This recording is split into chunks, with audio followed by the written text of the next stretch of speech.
Hoje a gente começa a acompanhar uma tropa de cargueiros. São os tropeiros do Parmesão que o Nelson Araújo encontrou na Serra da Mantiqueira. Olha, Priscila, é uma longa e penosa travessia. Aqui no mapa temos como referência o rio Ayuruoca, o Pico das Agulhas Negras, a divisa de Minas, Rio e São Paulo. Do município mineiro de Itamonte, eles marcham 40 quilômetros até o distrito turístico de Visconde de Mauá, município fluminense de Resende. E Nelson, eles só levam queijo? Levam outras iguarias também, feitas num lugar escondido da Serra da Mantiqueira que fica entre os dois centros mais populosos do país.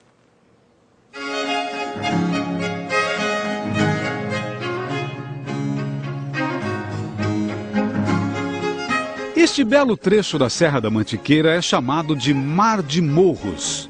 Infinitas as ondas do mar, aqui incontáveis as pregas das montanhas. E pelas dobras afora, como vincos numa colcha de retalhos, se estendem as fazendinhas de leite. Regadas pela água cristalina que desce dos grotões, para formar o rio que encantou os bandeirantes e que os índios consideravam como sagrado, o Ayuruoca. E o símbolo da produção rural da cabeceira do rio Ayuruoca é justamente o queijo tipo parmesão. Uma delícia que nos é servida em quase toda casa que a gente visita pela região. Vem o cafezinho, como acabam de pôr na mesa aqui a dona Maria Geraldo e o senhor Agnello Fonseca, e lá dentro, no fogão a lenha, o queijo é assado na chapa. Doura de um lado, doura do outro. Ele é crocante por fora, molinho por dentro. É uma combinação bem afinada, aperfeiçoada, né? Com um cafezinho, né? E ele também fica muito gostoso se você faz o arroz, né? E fatia ele e bota por cima do arroz também. Dona Geraldo e seu Agnello são descendentes dos pioneiros que fundaram comunidades rurais nos confins do município de Itamonte ainda no século XIX. Seu Agnello Fonseca é neto do fundador, Bruno Fonseca, hoje nome da escola do povoado de Campo Redondo, enfronhado num bosque de araucária. Um vilarejo serrano com cara de aldeia portuguesa. Casinhas com telhados de 4 águas, janelas coloniais e barrados coloridos na parede. Uma delícia, né? Muito bom. Seu Agnello conta que por volta de 1940, 50, já havia fabriquetas de laticínios aqui, consagrando o hábito do queijo na dieta mantiqueira. Quer dizer, vocês foram criados comendo esse queijo? Comendo esse queijo. Criaram os filhos comendo esse queijo? A mesma coisa. Os netos também? Também a mesma coisa. E vem aí os bisnetos. Acho que a primeira palavra que as crianças aprendem a falar aqui é queijo, é verdade? Embora possa ficar curado assim como o parmesão tradicional, o parmesão da Mantiqueira é consumido preferencialmente jovem, até fresco. E desde a sua origem até hoje, para os destinos de difícil acesso, é em lombo de mula que ele deixa essas quebradas de serra. Sertaneja. O Jesuel Elge dos Santos é um dos que mantém a tradição dos cargueiros. Geralmente, sexta-feira ou véspera de feriado, ele viaja. Balaiada cheia. Aí no Jacá você já sabe o que vai dentro desses cilindros de ripa, né? No começo foi queijo, todos os tropeiros começaram a levar queijo, foi bordeando queijo. Aí hoje em dia vai vários tipos de mercadoria. A jornada é longa e penosa. De cara requer um super esforço de subida. Ele sai de 1.500 metros de altitude para galgar o topo das montanhas, acima de 2.000 metros. Fosse uma escadaria, daria mais de 4.000 degraus. Quantos quilos essas mulinhas levam? Essas mulinhas, entre uma e outra, a gente leva a faixa de 180, 170 quilos. Aí eu divido nas duas, nas três. Vão ficando para trás as águas prateadas do Ayuruoca. O vento se apresenta forte, o que pode facilitar se assoprar as nuvens para longe e deixar o dia limpo, ou complicar se puser um nevoeiro no caminho. Esta porteirinha marca a divisa do primeiro lance da primeira montanha. Jesuel conduz as mulas por uma capoeira alta, meio fechada. Na trilha resfriada pelo orvalho, olha só.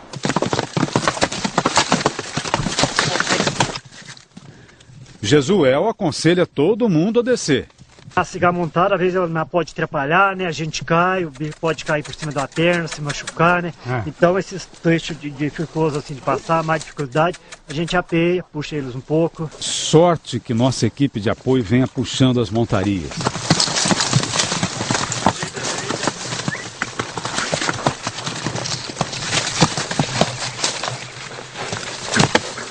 Fora o risco pessoal e da tropa, há o risco da mercadoria. Já pensou, pergunta o Jesuel, se uma mula dessa cai em riba da carga, o prejuízo que não vai ser? Passado o primeiro lance mais liso, podemos montar de novo, numa baixadinha já na fralda do top que o nevoeiro começa a cobrir. É à medida em que a tropa segue, e olha que tem muita estrada pela frente, a tarde inteira ainda, se tudo correr bem. Vamos voltar no tempo algumas horas, quando ainda estávamos no pé da Serra Negra. É até engraçado ver como o Jesuel coleta essa carga. A organização de uma atividade de transporte e abastecimento tem o nome de logística, geralmente um sistema central com um secundário auxiliar. Pois na logística da tropa de carga do Jesuel, o Fusca está a serviço das mulas. É o carro dando apoio ao animal. E o carro vem abarrotado. Sobre o banco do carona, no chão, no banco traseiro, tem de um tudo. Olha que placona de goiabada cascão. Essa é para aquela senhora lá do bairro Alto. Que bela peça de parmesão. Para o dono da pousada da Cachoeira. Vem mussarelinha em cubo e em torinha, doces em compota. Essa miudeza, Jesuel recolhe em pequenos sítios, num raio de 7 quilômetros na morraria em volta. Essa viagem que você faz para coletar as mercadorias, com as mulas, demoraria quanto tempo? Um dia inteiro, né? E um dia inteiro? Sair de manhã e voltar, né? Fazendo as percorrências, buscando um lugar, pegando em outro.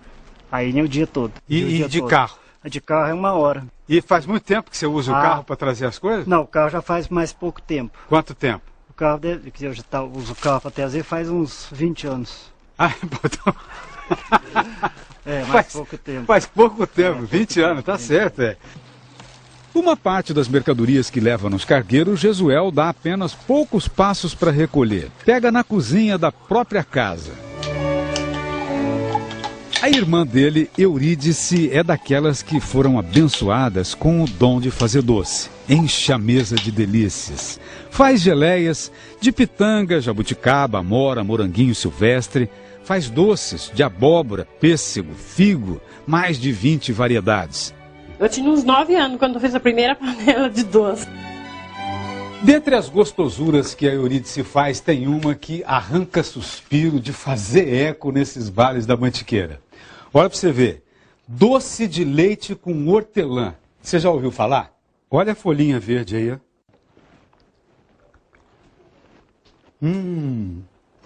Não, é muito bom. É doce e refrescante, né? Por causa da hortelã, né? Hortelã. Escuta, e de onde é que você inventou isso? Bom, assim como a gente toma o leite com hortelã, o leite fervido com hortelã, eu imaginei que fizesse o doce também ia ficar gostoso, né?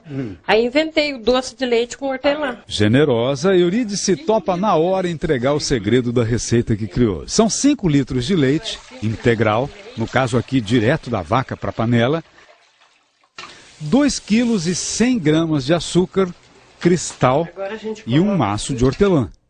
E fogo alto. E se fizer no fogão a gás? No fogão a gás eu nunca fiz. Nunca fez? Nunca fiz. Só no fogão a lenha. Dependendo da bravura do fogo, em 1h40, 1h50, o doce começa a engrossar. E quando fica pastoso assim, a Eurídice cuidadosamente retira toda a hortelã que jogou. Que aí ele já deixou o gosto no leite, o sabor do hortelã já ficou. Ah, quer dizer que não é essa daí que a gente vê? Não é essa aqui que a gente vê no doce.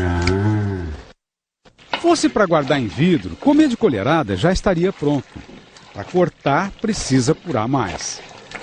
E ela mexe, mexe, mexe, até aparecer o fundo da panela. Está no ponto. E é neste momento que está o pulinho do gato. Eurídice salpica um maço inteiro de hortelã com as folhas bem cortadinhas e mistura. E aí vem uma parte que requer preparo físico. Durante 10 minutos, braço enérgico, ela bate o doce sem parar.